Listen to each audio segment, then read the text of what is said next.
Thank you for coming today. You do all look absolutely beautiful. So my name is Tegan Valenzuela, and I lead the Melbourne International Christian Church with my husband.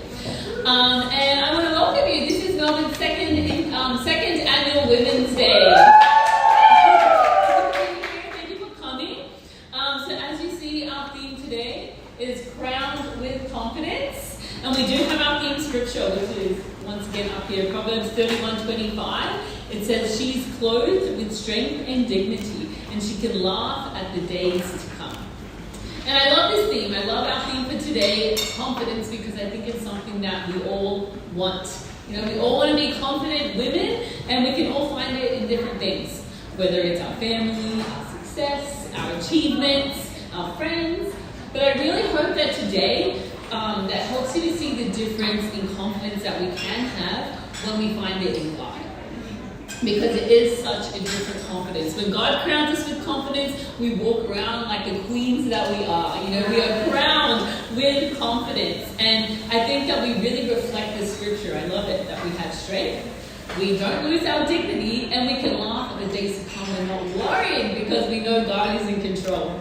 So if you look at the chairs, you'll see you have a few papers with you. At the front is an order of service. So this is what we're going to be going through today. I am doing the welcome right now. Then after this, we're going to have an interactive bingo, which you'll see that's that big A4 page you have. So you need a pen, and Maddie will come up and explain that in a little bit. And then we're going to have some testimonies.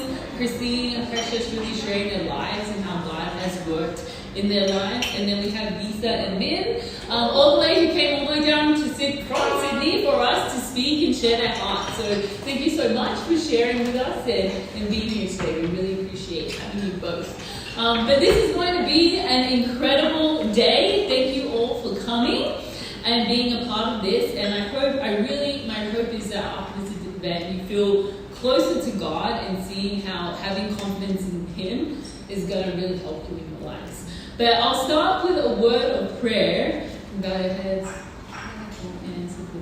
Dear Heavenly Father God, thank you so much. Thank you so much for this time. Thank you for the women here. I am so grateful that we get to gather as women and just really see how we can be chosen women for you, Father. I pray for all the women who are still on their way, Father, help them to get here safely and just be able to enjoy this event, Father. But I pray that this event glorifies you, Father, that we all have open hearts and open minds and open ears to hear the people that you have chosen today to speak their lives. And I'm so grateful that you work in all of us, God, just to be here today. And I just pray that it really impacts all of us and we can leave changed for you, Father. Please be with everything that goes on today and help us to really reflect on who you are. I love you so much, and I pray this all in your Son, Jesus' name. Amen. Amen. And I give you Maddie. Hello, everybody. My name is Maddie. I'll be your MC for the day. Thank you, Tegan, for the amazing welcome. But yes, like she said, we will be doing an activity next. If you look on your chairs, you will see this interactive Women's Day bingo. So what we're going to do next, if you guys can grab your bingo sheet and a pen that should be on your seat as well, we're going to go around, we're going to start the music, we're going to go around and find different women that match each of the things on the sheet. So find a woman that is an only child, or find a woman that can change a tire. That's really impressive. I didn't know I could do that. But yeah, so you'll find all of these women, and you can go around, write their initial, or just mark it off, and try to find a different woman for each one. You know, some person might actually fit more than one of these things, but one person per square. And as the classic bingo goes, you will try to get 5 in a row. So either horizontally, vertically, or even diagonally. And the ribbon is just for all the beautiful women that have come, so you can mark that up. But yeah, so we will grab our sheets and we'll start. And then the first person to get a bingo also gets a prize. We have a little present we will present to the winner. And they say you have to shout bingo first. Okay. Is everybody ready? All right. 3, 2, 1.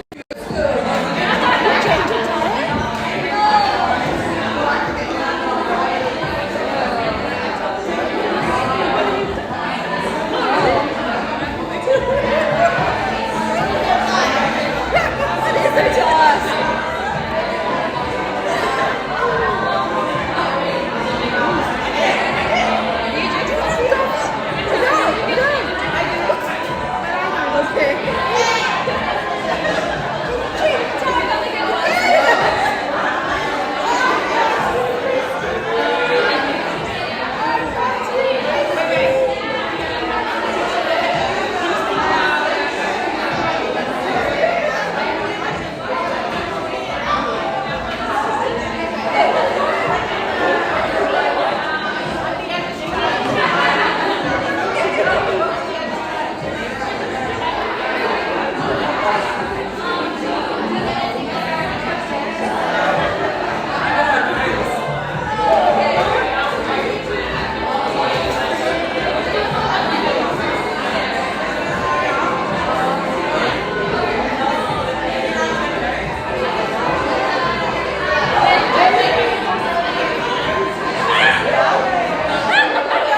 two women that are going to be speaking and sharing their stories today are Precious over here and Christine as well. So if I can have you beautiful women come on up to the front and share with you their stories.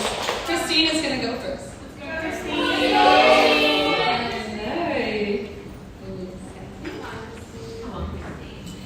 Good afternoon. My name is Christine, and today I'm excited to share with you about my journey of how God has been teaching me to place my confidence in Him rather than in myself. So looking at my life right now, I feel incredibly blessed by God. I've been married for 3.5 years to an amazing, loving man of God. Earlier this year, we welcomed our beautiful son Ezra into the world. And at just 6 months of age, he already has the most charming personality. And to add to the joy, I'm also 4 months pregnant. Yeah, with our second child. But my life hasn't always been so full of joy and love. Now, growing up in a family of 12 children, our home was marked by mental health struggles and financial difficulties. That environment naturally led to a lot of neglect. And this left me with a lack of hope and crippling low self-confidence.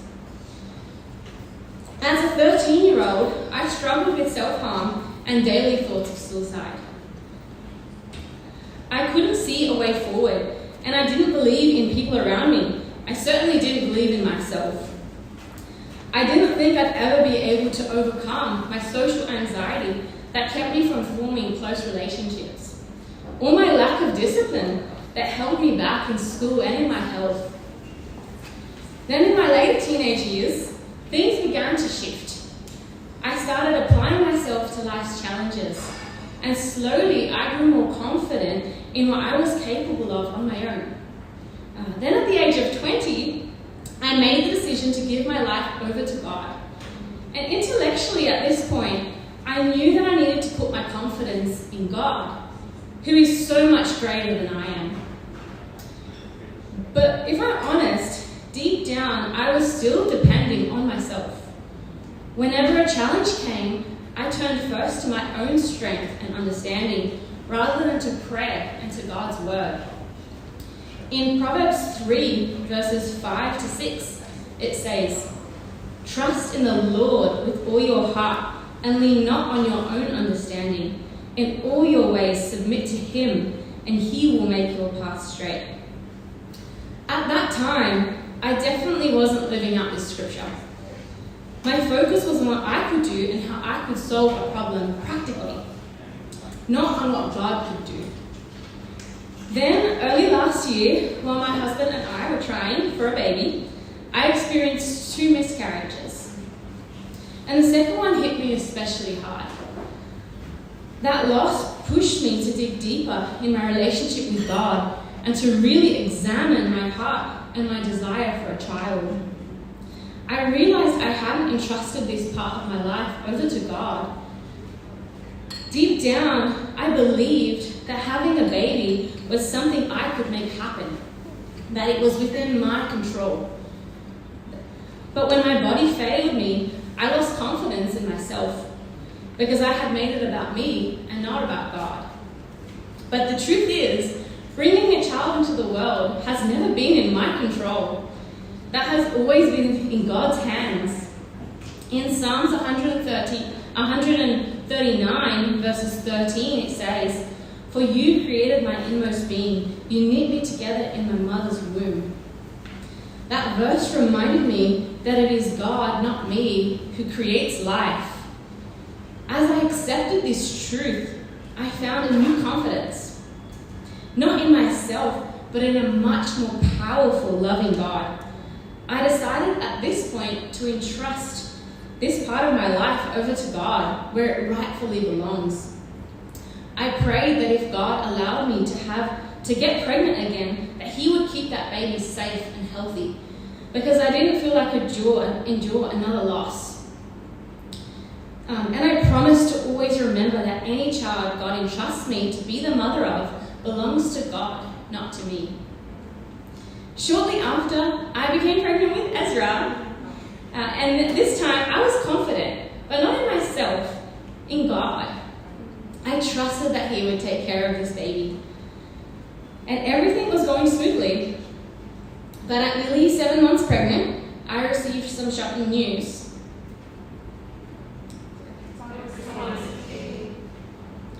My dad, who lived in Queensland, had been diagnosed with stage 4 lung cancer.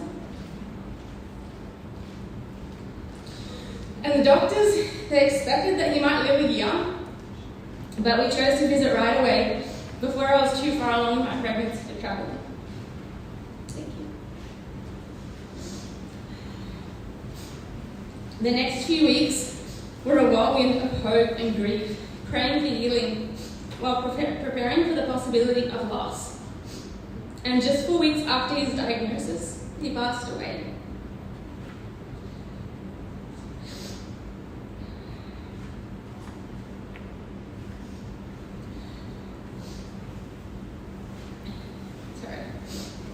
Then a week later after this, on the very day of his funeral, my waters broke and I went into labour at 8 months pregnant.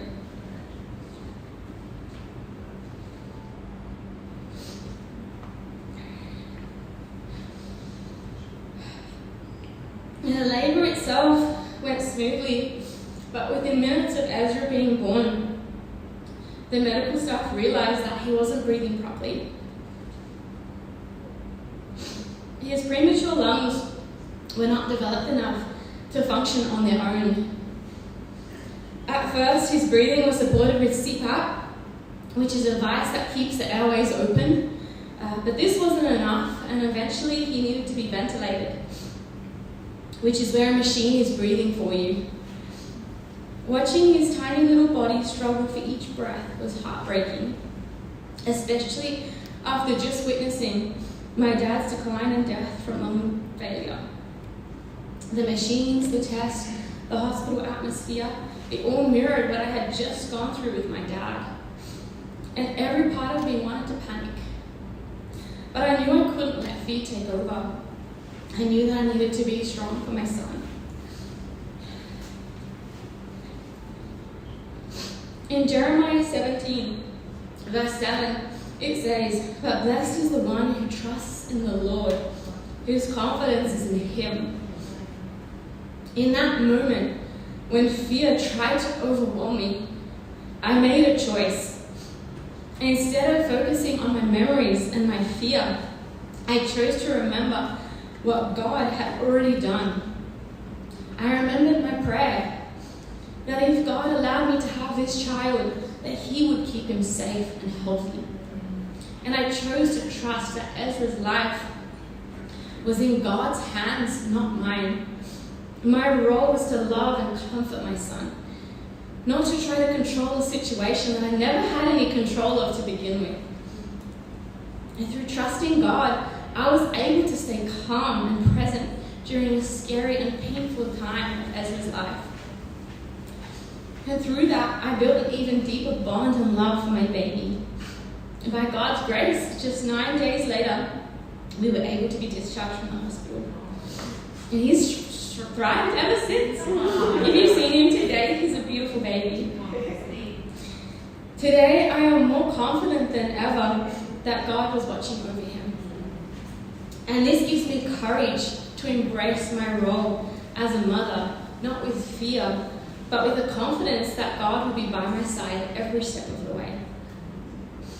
You know, if there's one thing I've learned through all of this, it's that God's confidence is nothing like the confidence that we try to build in ourselves. His confidence lifts us when we are weak. It guides us when we feel lost, and it gives us courage when fear wants to take over.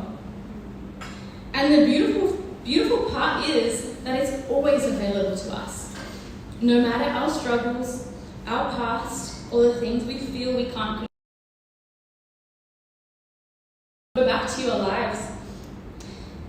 That you will trust Him more, lean on Him more, and walk forward crowned with the peace, strength, and freedom that only His confidence can give.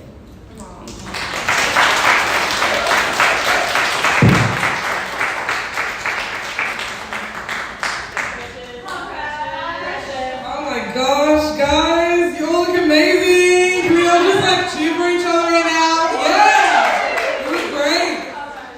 Oh my days, Christine. I'm honestly so inspired by you. Thank you for sharing so vulnerably. And thank you so much, Ian, and just everyone for being here. Thank you for letting me share. I will just adjust this, just because I feel like I'm way taller and I'm up here.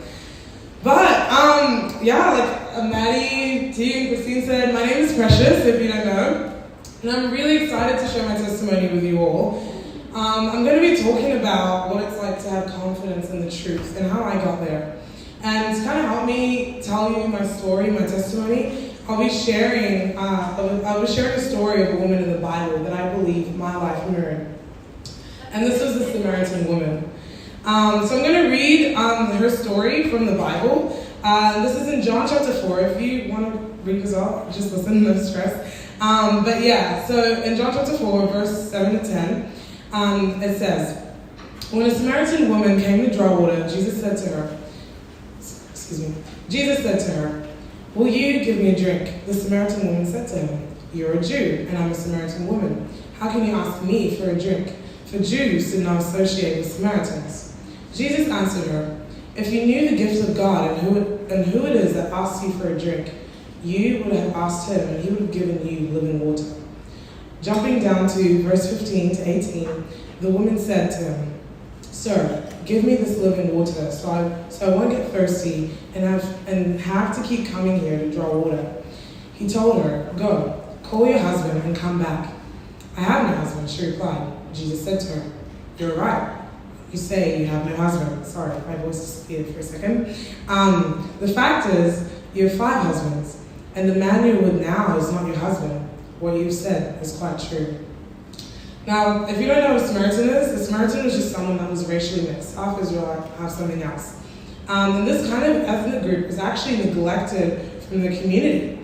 That wasn't all. This woman had been married 5 times and believed to have been divorced to each one of these men, except the one she was with in the last. Just by these 2 things, you can imagine this woman had not had a well-respected past. So, you're most likely wondering, lady, how does this relate to you at all? You know, you look about 25 years old, there's no way you've been married 5 times. And plus, it's 2025, no one fetches water anymore. You're right, you're not wrong. And I am 20, and no, we don't fetch water anymore. But what if I told you, like this woman, I have been married 5 times, or more. Not to a man, but to selling my body, to sex, drinking, smoking, false identity, lies, and inaccurate belief systems. You see, I was born and raised up until I was 10 in a country in East Africa called Uganda. My family was broken. My biological mother had passed away from cancer.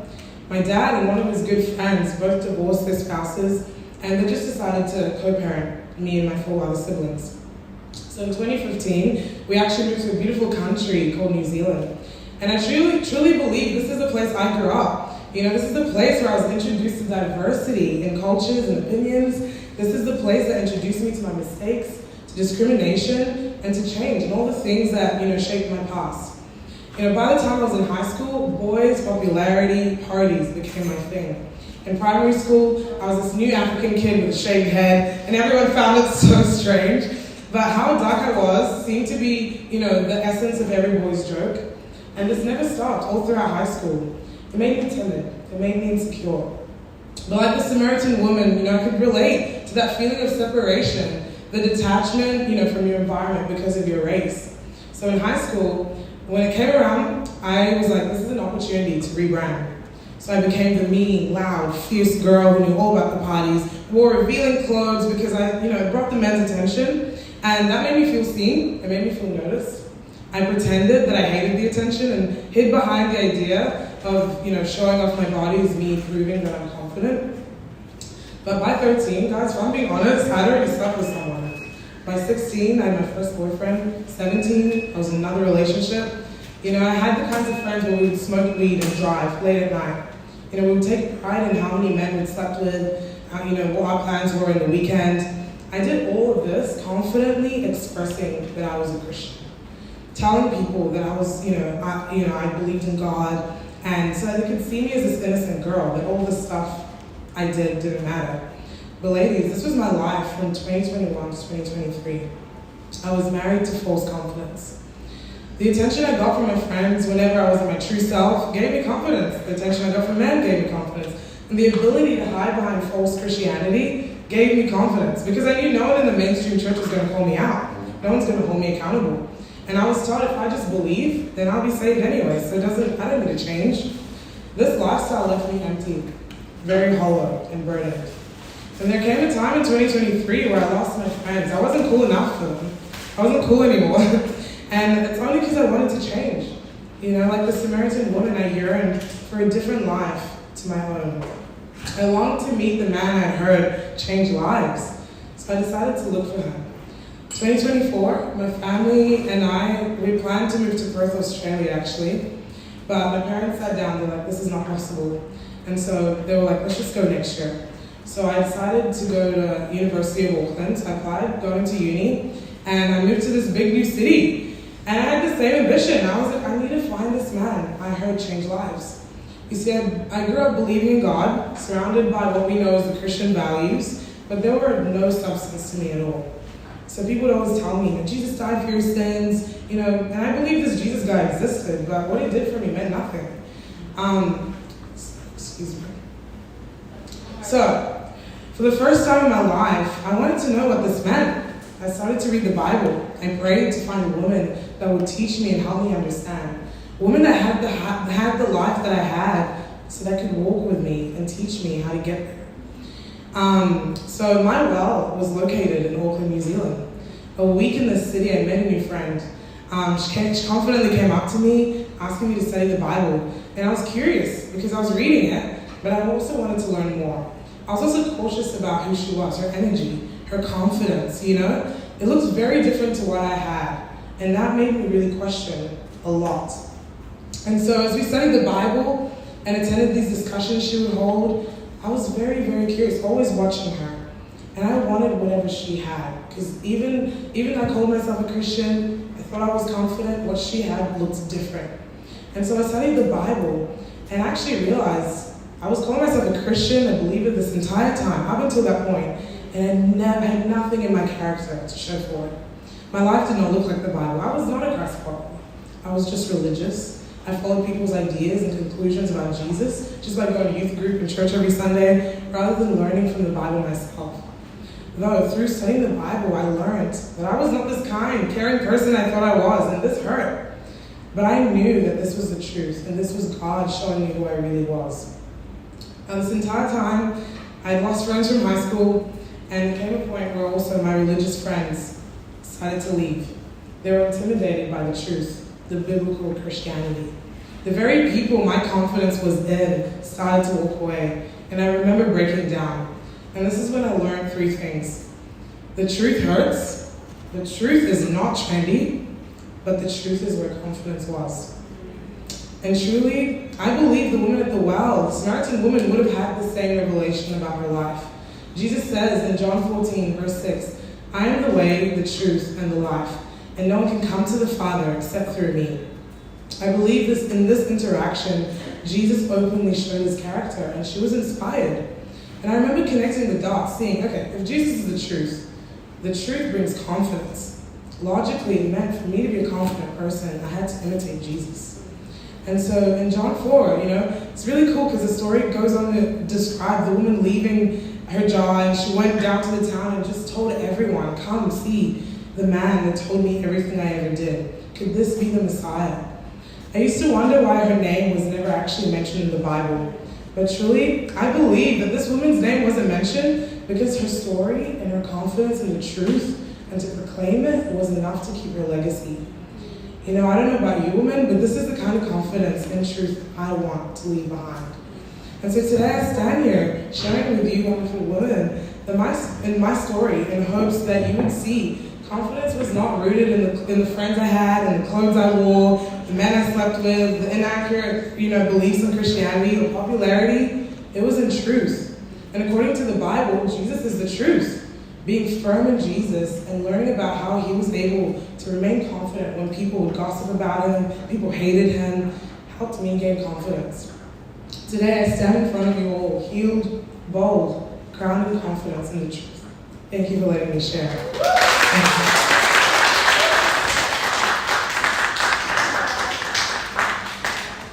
Thank you, Christine and Precious. Let's give them another round of applause. Thank you for sharing so vulnerably about how God has moved in your life. I'm very moved myself.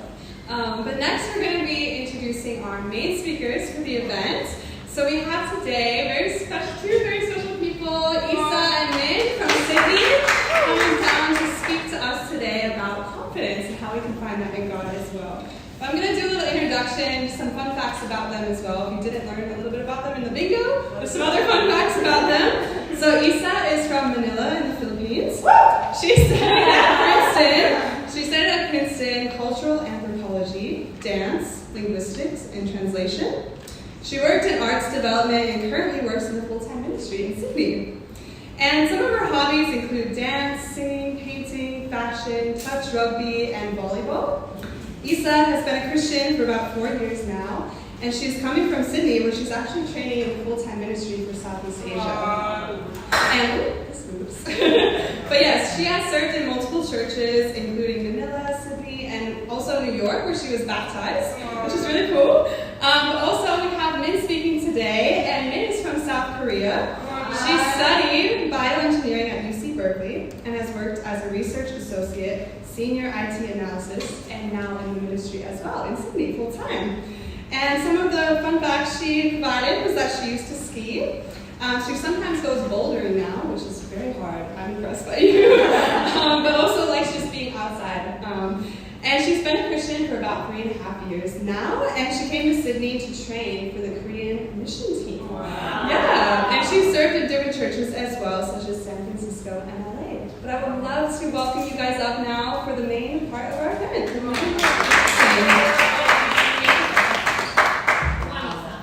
Wow, well, good afternoon to the wonderful women here, all the lovely, in my language, magandang hapon sa inyong lahat. Good afternoon to you all. And I just want to say thank you to Tegan, thank you for Maddie and the girls in the Melbourne Church. This place is beautiful, and I know there's a lot of hard work and prayers that have gone into this, so I'm really, really so grateful to be here with you all today. But yes, as Maddie shared, my name is Isa. I currently live and work in Sydney, so I'm Aussie now. And I get to work as a campus minister at the University of North South Wales as a campus minister. So I share God's word with women just like you. And today I'm going to talk about being crowned with confidence. But I admit, I have to start by talking about a girl who was crowned, but not exactly very confident. And this girl was given the world on a platter. She had every reason by the world's standards to be confident, and yet behind closed doors, she crumbled with cowardice. And yes, spoiler alert, that girl is me. And so for some context, I was born in Hong Kong, and I was raised in the Philippines, and I finished university in America. And so in one word, my upbringing was privileged. Both of my parents grew up in immigrant families in America, and they were single parented. And so they were set on giving me like the resources, the opportunities, the support that they never really had. They raised me both in a Catholic and Protestant upbringing, and so they instilled in me this idea that my talents were from God, and that God expected me to use them to the best of my ability. And so I started dancing and doing gymnastics from the age of 4. I started playing sports like volleyball, touch rugby, softball, all over Southeast Asia. I flew around the world experiencing different cultures, and I was educated in an international school in the Philippines and went on to Princeton University in America. And so by all means, I was crowned. I had my life set, and I'm very grateful to God and to my parents because of this upbringing, but I have to come clean. Over all of those years, I feared that I would never be able to live up to the expectations that all of these resources brought me to. And so I grew up in the Philippines, and I knew that my life was not at all normal. Living in the third world, I saw that my lifestyle was so divorced from reality.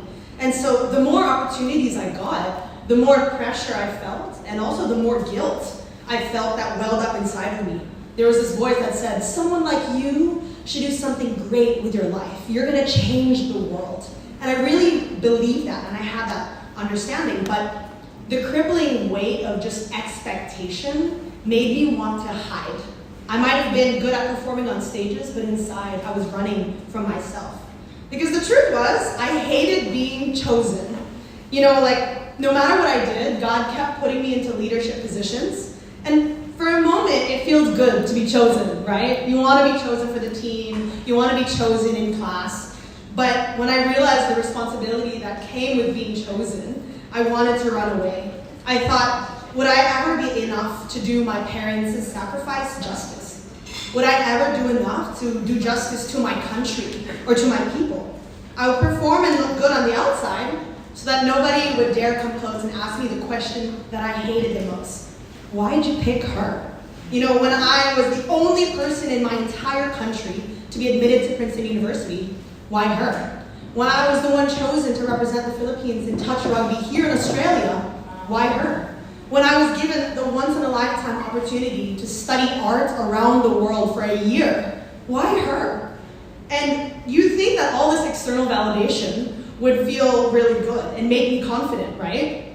But the more I was chosen, the more insecure and afraid I was that they would see into the real me and they would just see how broken and how insecure and how inadequate really I was.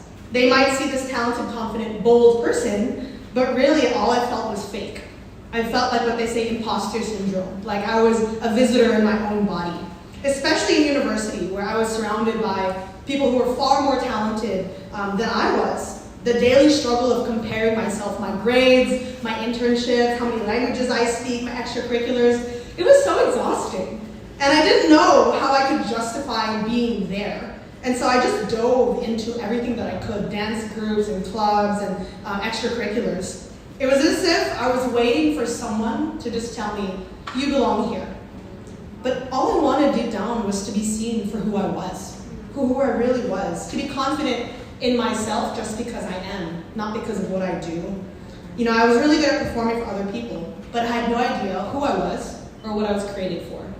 And so there's a woman in the Bible I'm going to talk about today who also struggled with being confident to stand out, even if she was a queen.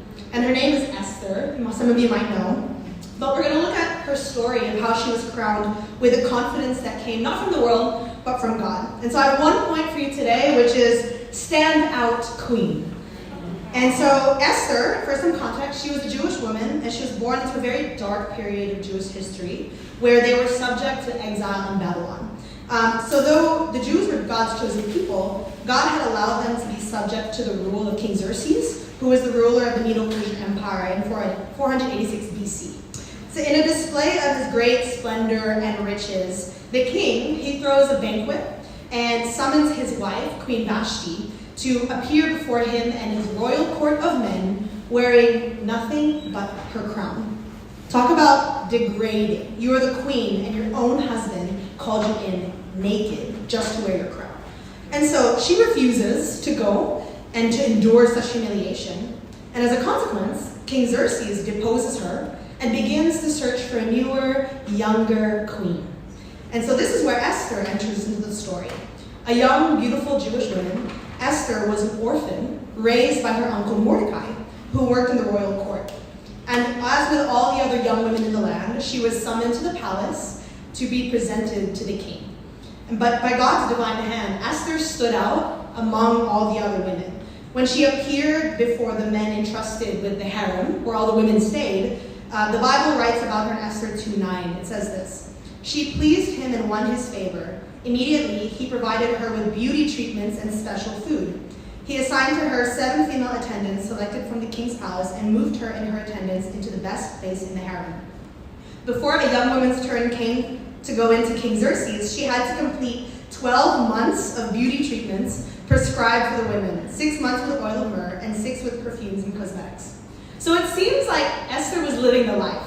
The number 7 in the Bible represents perfection. So the fact that she was given 7 attendants means that she was really taken care of.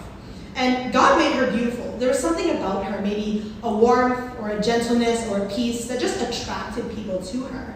Yet, it doesn't change the fact that her circumstances were extreme and dire. You might be thinking 12 months of beauty treatments, that doesn't sound so bad at all, right? But if you think about it, the previous queen was just deposed for not following the king's orders. So this was a pretty life or death situation. Also, not to mention, Esther had been told from Mordecai to keep her family background and her ethnicity a secret for fear that she might be discriminated against. And so I can imagine that these 12 months were not luxurious at all. I imagine that they were quite agonizing. A young woman taken by circumstances and forces completely out of her control to be objectified to become queen, but also being faced with the uncertainty of what would happen if she was chosen or if she wasn't. Imagine the gossip about her, the accusations of her being the favorite woman, the hatred and the comparison from the competition. Her internal dialogue might have sounded something like this. Can I really do this? Why me?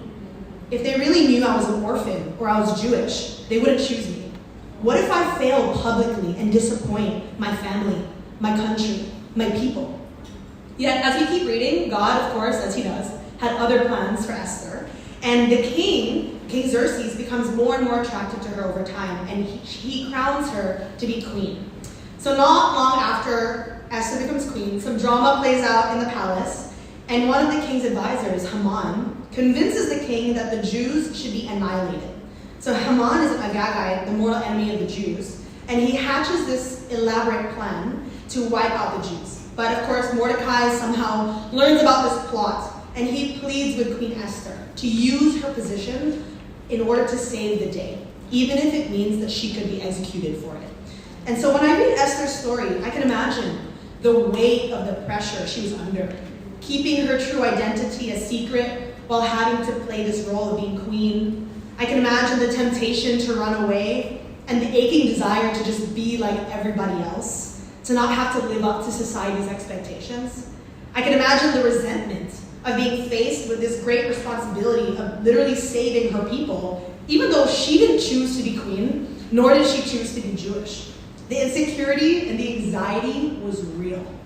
And now she was tasked with saving her people. There was no talent, no charm that could get her out of this position. And so Esther, understandably so, she hesitates at first to stand up to the king. But Mordecai's words made all the difference. And in Esther 4:13-14, it reads, he sent back this answer, "Do not think that because you are in the king's house, you alone and all the Jews will escape. For if you remain silent at this time, relief and deliverance for the Jews will arrive from another place. But you and your father's family will perish. And who knows but that you have come to your royal position for such a time as this." Mordecai reminds Esther that nothing about her being queen was a coincidence. The time that she was born, the fact that she fit the requirements of a virgin precisely, her family background, and that her uncle was in the royal court. God was calling her to see that everything that he had given her, beauty, charm, ethnicity, it was meant to serve a greater purpose for her people. Everything about her was wonderfully unique, on purpose, for a purpose. And so Esther replies, "Go, gather all the Jews who are in Susa and fast for me. Do not eat or drink for 3 days, night or day. I and my attendants will fast as you do. When this is done, I will go to the king, even though it is against the law. And if I perish, I perish." No matter what she felt, the fact was, God chose her.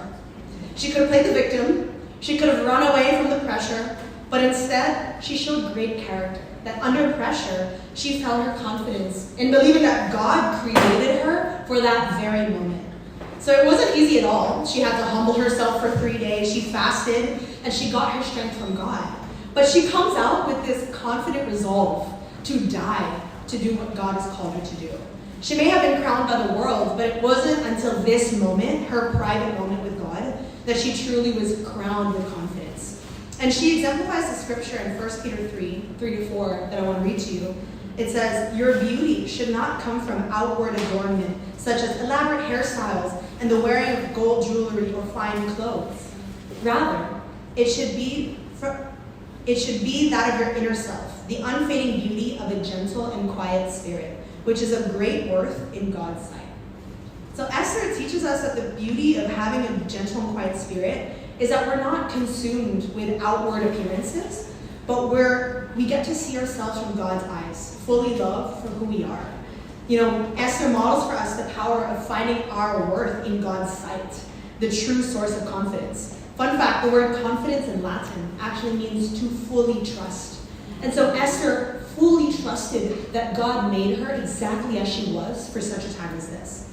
And the book of Esther is actually quite unique because it's the only book in the Bible where there's no record of God's voice, nor of religious offerings or of prayer. And that makes her story even more impressive because even though God's voice is absent, his hand in her life, the protection, the favor, it's undeniable. The way that he chose her and elevated her at just the right time to save his people, it shows us how perfect his plan is for every one of us.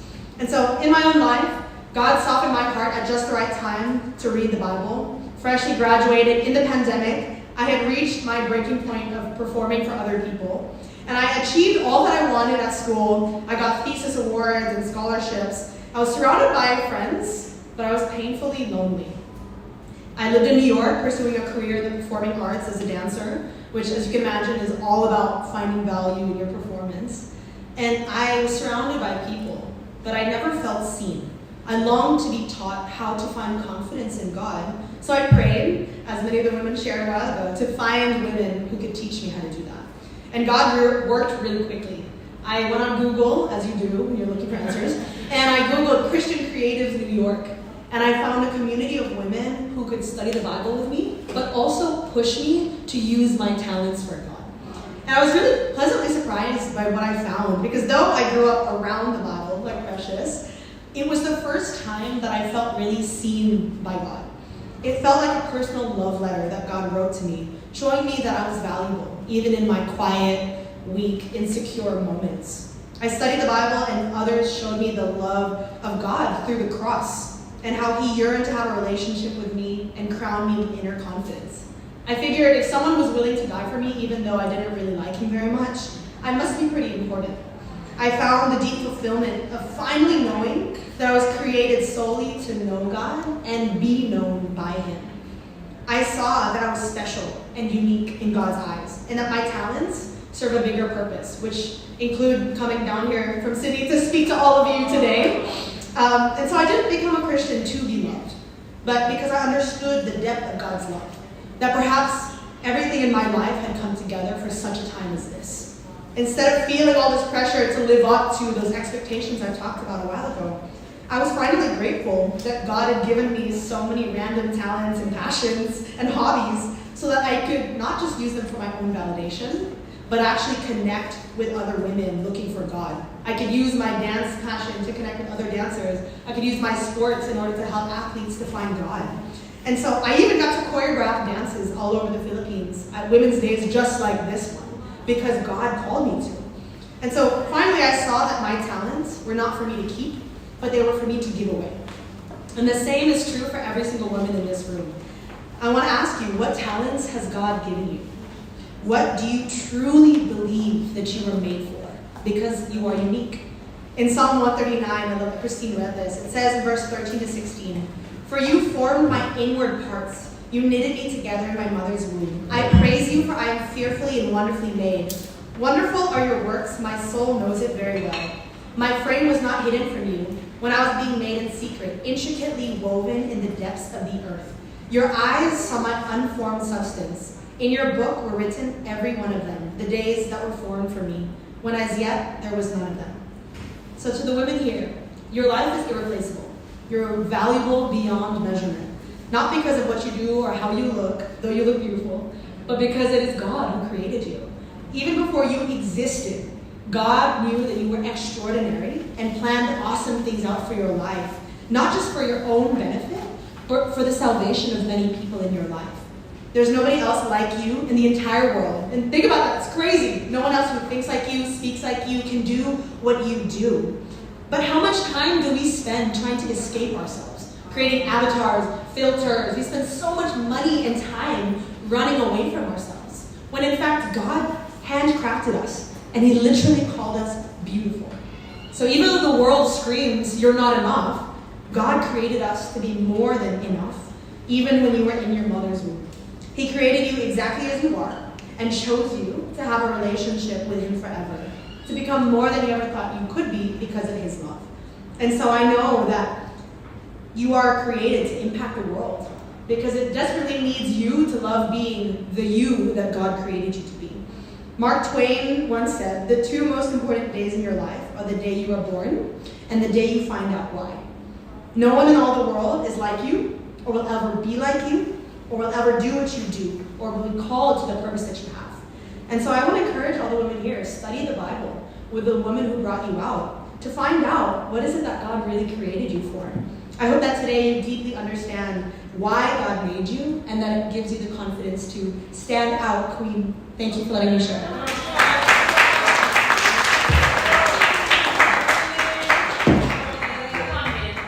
Thank you, Isa, for sharing, calling us to be confident and stand out as queens. Thank you, Maddie and Tegan, for organizing this beautiful event. I was just like looking around, it's such a beautiful view. Are you guys still with me? So, as Maddie introduced, my Korean name is actually Kyungmin Kim, and I just go by Min. I was born and raised in South Korea, and I moved to US at 14. And I just came to Australia like 3 months ago. And this is my first time in Melbourne. We just drove up like 9 hours. Thanks, Jess, for driving us all the way. And I'm so excited to stay here for the weekend and just get to know everyone. But my part of the charge is called Stand Up Queen. And it's about the confidence that doesn't hide behind self-preservation, but rises to stand for something greater than ourselves. For most of my life, I confuse confidence with self-preservation. Think about it. What do you rely on to preserve your confidence? For some, it's how we look, the makeup, the clothes, the fitness. For others, it's approval, being liked, admired, and complimented. For some, it's relationships, career titles, education, grades, and financial stability. Maybe it's your talents, singing, speaking, creativity. Maybe it's curating the perfect lifestyle, traveling, the routines and friendships that look good on Instagram. Or maybe it's the business and productivity of your day-to-day life. But here's the problem. Titles get taken away, the looks fade, careers change, and relationships shift. If our confidence is only in what we can preserve, what happens when everything's taken away? We can't be truly confident until we have the confidence to lose all. C.S. Lewis once said, "Don't let your happiness depend on something you may lose." And that's the trap so many of us fall into. We build our confidence in something that can be taken away overnight. That's why the story of Esther struck me so deeply. Mordecai and Esther, two peoples facing the same crisis, responds in completely different ways. Mordecai was stripped down to sackcloth, was desperate for his people. But Queen Esther was clothed in royal robe, but she was paralyzed by fear for herself. Esther chapter 4 verse 1 reads, "When Mordecai learned of all that had been done, he tore his clothes, put on sackcloth and ashes, and went out into the city, wailing loudly and bitterly." When Mordecai heard the edict to destroy all the Jews, he humbled himself completely and mourned with all his being, because that's all he could do. But when Queen Esther learned about the same thing, her response back to Mordecai was not so much of a confident queen. It says, all the king's officials and the people of the royal provinces know that for any man or woman who approaches the king in the inner court without being summoned by the king has but one law, that they be put to death, unless the king extends the gold scepter to them and spares their lives. But 30 days have passed since I was called to go to the king. Even as the queen, wrapped in splendor, Esther was insecure, uncertain if the king still favored her, after 30 days of silence. And I can relate to that. Sorry, my mouth is pretty dry. I wasn't an orphan like Esther. I actually had a really happy childhood, raised by my dad and my grandparents. But at 14, my world fell apart. My dad married a woman he met a few months ago, and my family was against this marriage. And my family was torn in two. My grandparents and my aunts opposed the marriage, and conflicts escalated even to suing each other legally. And suddenly the family that once felt so safe turned against each other. And I was caught up in the middle, expected to choose sides, hearing different sides of the stories. I felt confused, unprotected, and orphaned. When I left Korea to study in the US, a year later, after all this happened, I thought I could escape it all. My royal robe became my achievements. Getting into a good university in California, being ahead of others in my graduation track, and chasing after every opportunity. And the truth is, I was only able to do this because of my dad and my stepmom's financial support. On the outside, I looked like I had everything set up for success. But inside, I was wrestling daily with insecurity, asking myself, am I really good enough? Am I wasting all the opportunities and investments poured in me? And the pressure didn't stop. Every time I called my stepmom, she reminded me, the only reason you have these opportunities is because of us. If you stayed in Korea, you'd barely make it into an average school and struggle to even find a job. Those words only made me feel the weight heavier. Instead of being excited about the opportunities to serve and contribute to the world, I became consumed with just protecting my own security and comfort. So I want to ask, where are you wearing your royal robe? Appearing strong and accomplished on the outside, but silently battling with insecurity inside. Is it family approval, picture perfect life, or a great education or career? Like Esther and like me, are you so caught up in yourself that you're overlooking the greater needs outside?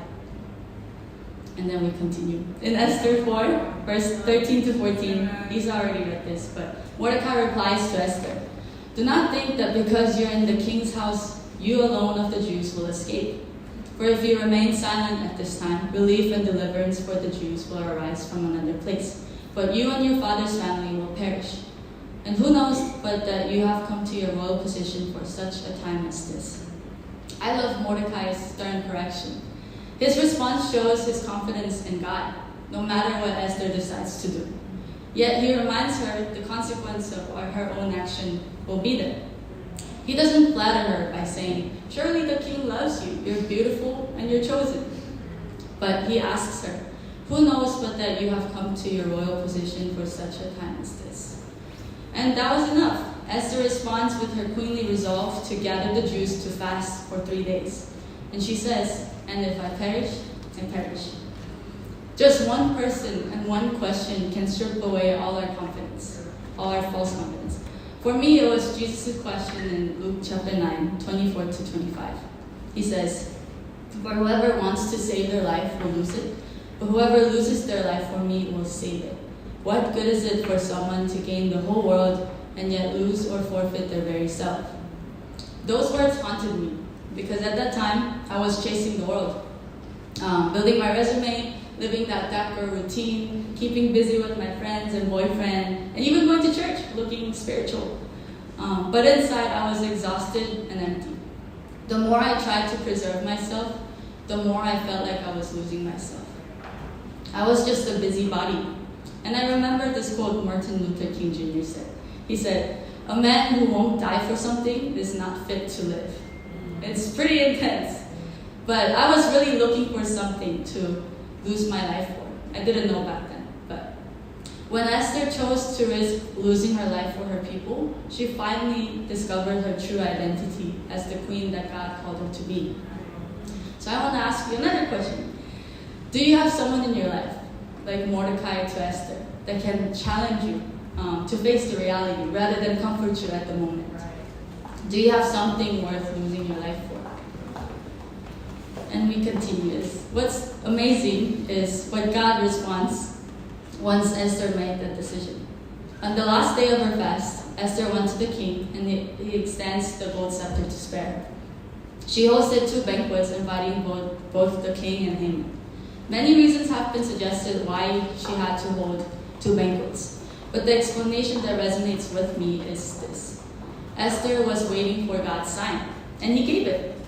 Between the first and the second banquet, after the 3 days of fasting, God turned the tables. In Esther chapter 6, verse 10 to 12, Haman was forced to honor his enemy Mordecai.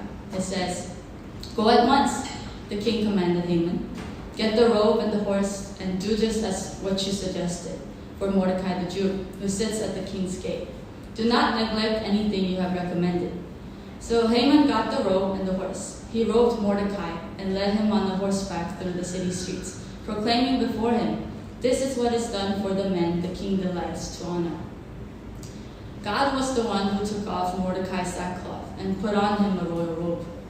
Mordecai's confidence in God, even when everything was stripped down, was vindicated as true confidence. Esther saw that, and she had the courage to go to the second banquet and plead with the king. Esther had been afraid to approach her own husband's throne because she doubted their intimacy. But through the process, she learned that she could approach something even higher, which was God's throne. In Hebrews chapter 4:16, it says, "Let us then approach God's throne of grace with confidence, so that we may receive mercy and find grace to help us in our time of need." If we can approach God's throne with confidence, we can approach any throne with confidence. God crowns our confidence with what we feared to approach, just as he took Mordecai from sackcloth to royal robe. Honored above the very enemy that was trying to destroy him. For me, I was really afraid to go after great opportunities after graduating from uni because I was insecure. So I settled with my first job offer. But within a year, I quickly grew bored and stuck at the job.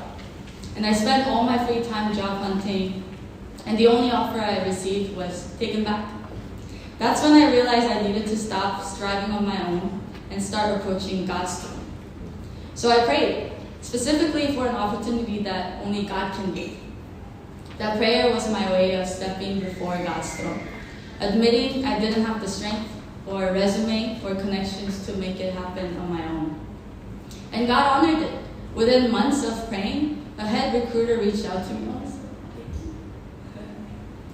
Thank you. A head recruiter reached out to me out of nowhere, and she offered me the senior IT analyst position at a pharmaceutical company, which was like 15 minutes away from my house. And after just a couple interviews, I was offered the job. At the time when even PhD graduates with years of experience were, struggling to find a job.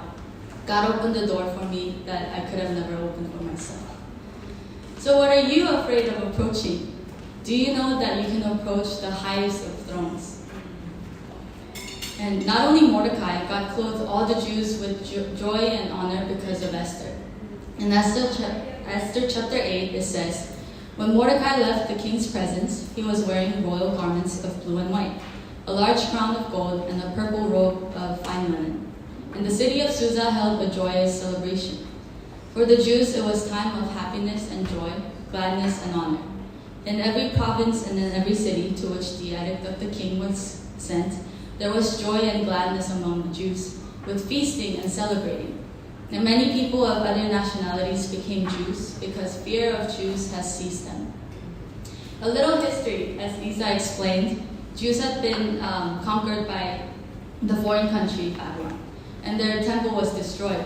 And for years, they lived as exiles. When Cyrus the Great, the king, rose to power, he allowed the Jews to return and rebuild their temple. Some went back, but most chose to stay back, where the comfort is. By the time of Esther, the temple was rebuilt, but the walls of Jerusalem were still in ruins. God's people were still scattered and vulnerable. Unlike Cyrus, Esther's husband, King Xerxes, was not known for compassion or tolerance towards conquered peoples. Life was uncertain and dangerous for the Jews under his rule. That's why Esther's courage mattered so much. By standing up for her people, she didn't just save them from genocide. She inspired the Jewish community in exile to go back to Jerusalem and rebuild their city. Nehemiah, the leader who was sent back to Jerusalem to rebuild the walls, actually served Xerxes' son, Artaxerxes, and may have even known of Esther personally. Her stand could have very well inspired Nehemiah to take his own. Esther's courage didn't just save her generation, it created ripples that helped rebuild the entire nation. Even without faith in God, we see that one person can have such great impact in the world. That's why we love heroes and role models. As an engineering student, my role model used to be Elon Musk. One man, yet he's sending spaceships to Mars, making electric cars mainstream, working on brain-computer connections, and digging super fast tunnels, and developing AI that drives our cars. His impact is undeniable. But then I came to know Jesus, and I realized that the impact of one person can go beyond technology, history, and life itself. Romans chapter 5, verse 19, it says, "For just as through the disobedience of one man the many were made sinners, so also through the obedience of the one man the many will be made righteous." Here's what it means. Adam, the first man, represented all humanity. His disobedience opened the door to sin, and like pollution at the source of the river, it flowed downstream to every person after him. And that's why we all struggle with sin and death. But Jesus came as the new Adam. Where Adam failed, Jesus obeyed. Through his obedience, his death, and his resurrection, he opened the door not to sin, but to life and righteousness. Just as one man's failure dragged us all down, one man's faithfulness raised us all up. And that's when I realized this was what I had been searching for. This was what I was willing to lose my life for. I didn't always believe in God, much less in Jesus. The whole idea of sin and salvation never made sense to me because I thought I was a good person and I didn't need any saving. That changed when I began to wrestle with the real consequences of sin, overwhelming depression and anxiety that I couldn't overcome on my own. Just as in searching for my answers, I began to study the Bible. God also placed people in my life that could help me with that. For the first time, I realized how my sins were dragging me towards death. The hatred and unforgiveness I carried towards others. I was even thinking of cutting off my own dad and my stepmom after having them pay for my tuition. The selfishness that left me isolated despite looking like I had an active social life. I came to understand that the only reason I could have life was because of the ripple effect of Jesus laying down his life. Just as Esther and Jesus shows us that one surrendered life can save so many, God is still working through people today. And that's why my confidence can't be in self-preservation anymore. It has to be in what God can do through me. I'm not smarter or more capable than Elon Musk, by no means. But I believe that God can use my life to do far greater things than just launching rockets, launching lives into Christ. But here's the truth. Putting confidence in God is actually so much scarier than putting confidence in myself. Self-preservation kept me really comfortable. Back in LA, I had a stable, hybrid 9-to-5 job and had a safe routine of just studying the Bible with a couple people throughout the week and just feeling great about myself. But confidence in God meant stepping into the unknown. It meant leaving LA and my promising IT career just as its beginning, to come to Sydney and be trained as a full-time minister, even disappointing my own parents and setting aside their investments in me, so that one day I can return to my country and start a church. This thought terrifies me because I know I don't have the wisdom or talent to do so. Yet that's the point. God doesn't call me to build a comfortable life. He calls me to lay my life down, just as Jesus laid his down for me. And that's where the true confidence comes. I want to leave you with this. Jesus says in John chapter 12, verse 24, he says, "Very truly I tell you, unless the kernel of wheat falls to the ground and dies, there remains only a single seed. But if it dies, it produces many seeds." That's the difference between self-preservation and true confidence. Self-preservation clings to the robe, to the throne, and the image of control. But true confidence is the willingness to lay it all down, trusting that life, or even greater than life, will come out of it. Esther found that confidence when she says, "If I perish, I perish." And Jesus embodied it when he laid his life down for so many. And I'm learning to walk in it too, leaving behind my comfortable life and finding confidence not in what I can protect and build up, but what I can surrender. So here's my challenge. Stand up as queen, not afraid to lose her robe. It's not the robe you wear that changes the world, but the life that you're willing to lay down. And I want to leave you with the same challenge that Isa left us with, to study the Bible with someone that invited you, and you will find something way more worthy than what you're holding on to right now. So thank you for letting me share. Thank you guys so much for sharing. Let's give them another round of applause. That was incredible. I love you guys so much. Isa, thank you for sharing so vulnerably about hating being chosen. I know that I felt that so many times in my life and asked the same question. Why me? You know, maybe you were invited to this event and you thought that same thing. Why is this woman asking me? Why me to come to this event? But I love how you went through the difference of being chosen in the world and being chosen by God, and how being chosen by God is for a greater purpose. And I love even the definition you gave of confidence in the Latin is fully trusting that God makes us and chooses us for something so specific and special at just the right time. And I fully believe that we're all here today because of God. And thank you, Min, for just sharing as well that I love that quote that you said, don't let your happiness depend on something you can lose. And in the same way, we shouldn't let our confidence depend on something that we can lose as well.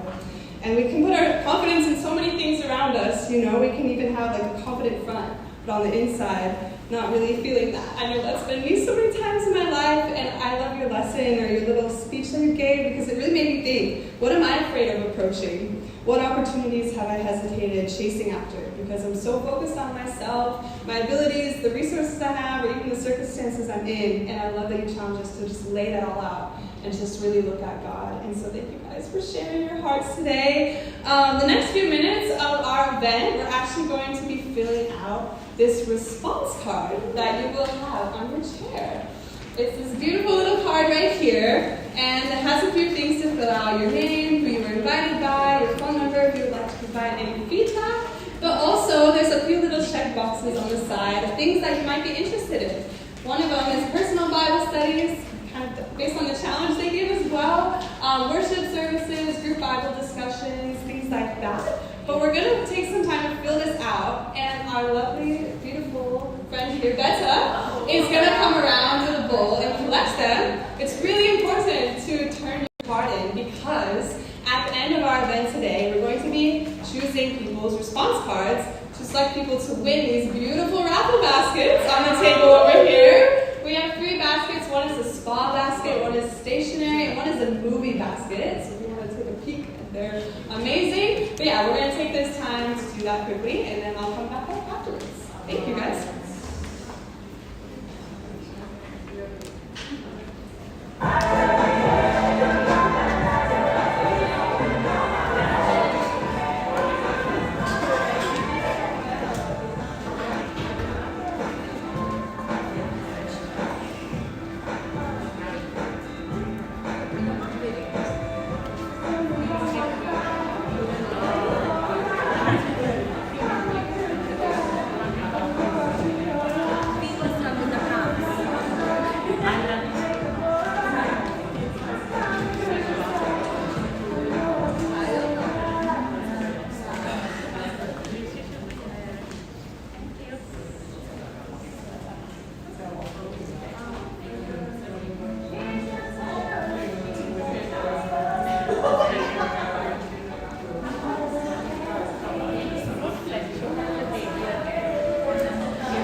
Alright, has everybody had an opportunity to fill out their response cards? Yes?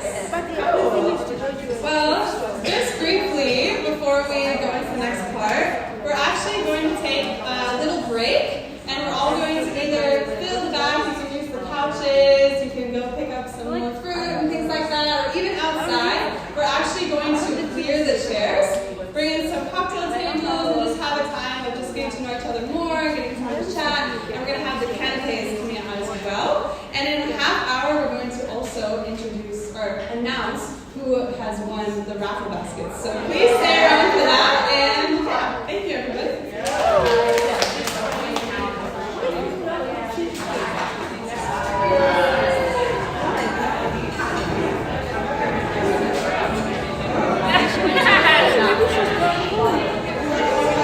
Yeah, I think there's a few that said they might play or really. I might say hello to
ceremony and I really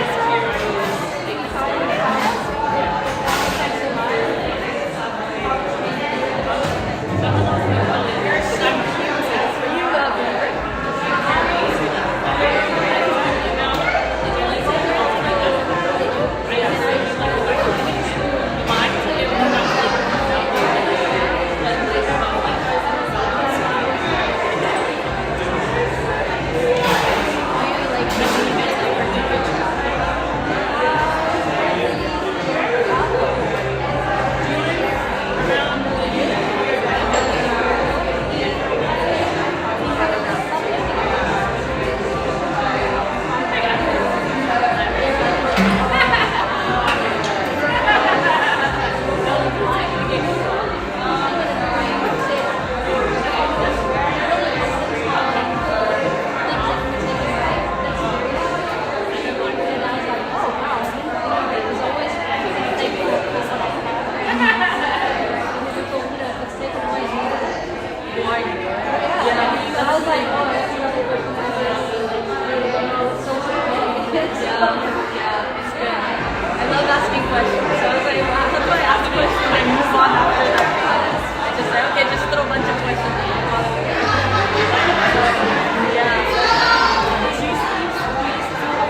Trinity, yeah, but then I got to Christine through, it's very funny, through like a coffee meetup, literally. And Ezra was like, I'm not going 3 months ago, 3 months ago, finished school, and she he was trying, and then now she's pregnant. Oh, yeah. Way to go. Yeah, sorry. And then from the other girls? The other girls, I found the story of my family who lives in it as Cleveland, and the story Isabel's Yeah. She said first or second? First or second? Yeah, the first girl.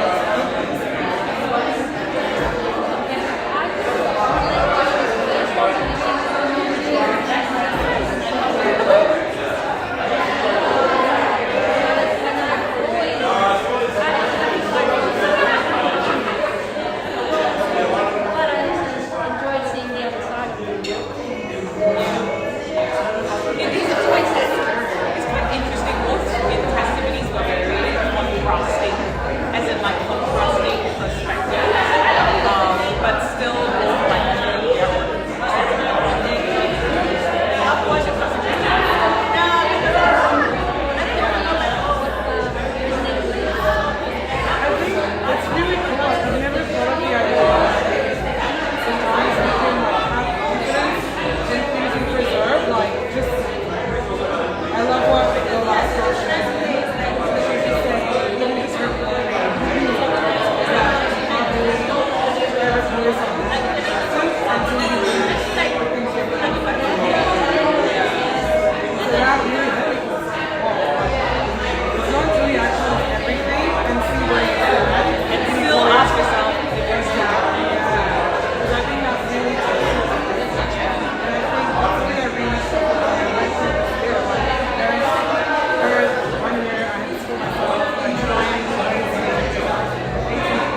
all the things you need for a perfect spa day. So, can I please get a drum roll as I pick our spa? As loudly as I can. Can I have Catherine Moore come to the front?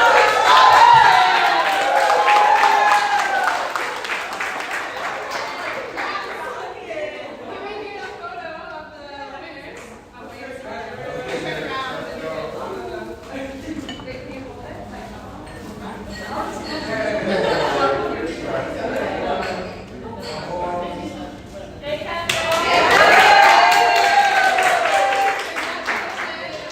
Okay, our next basket is going to be our stationery basket. For all the students out there.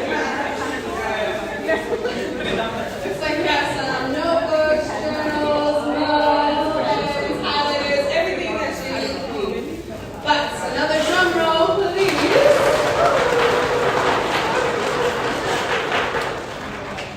Ivana!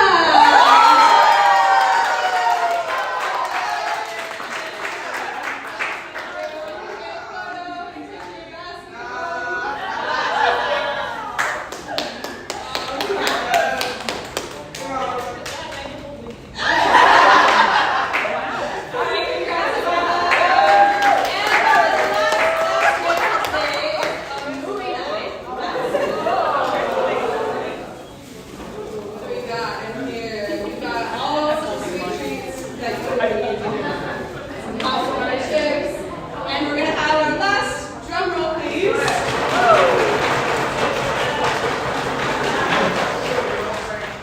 I hope I say this right.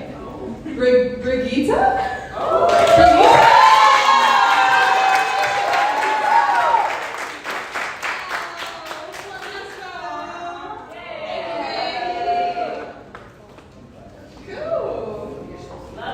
Thank you guys so much. Congratulations, everybody.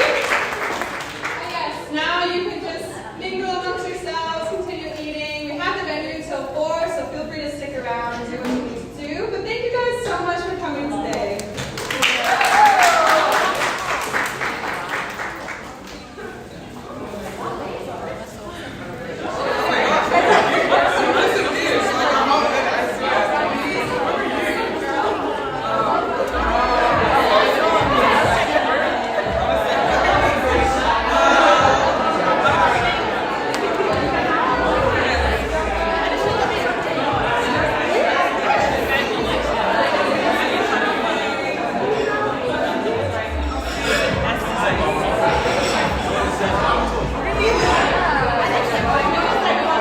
Okay, so sorry, I forgot to add one thing.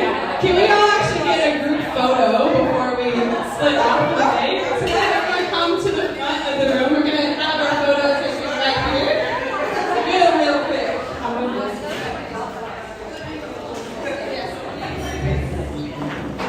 Come on through. Thank you, Shana.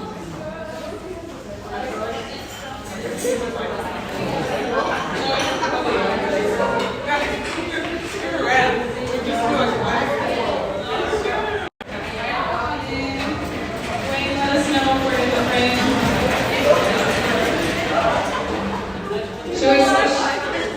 Should we layer more? Okay, we're going to need to layer some more. So can I have some girls come to the front here? We're going to try to squish into these little sections. Some from the side, and we're going to add more layers here. Thank you. What's our favorite?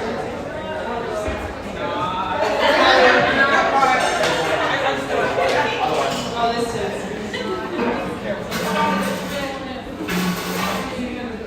Thank you, girls.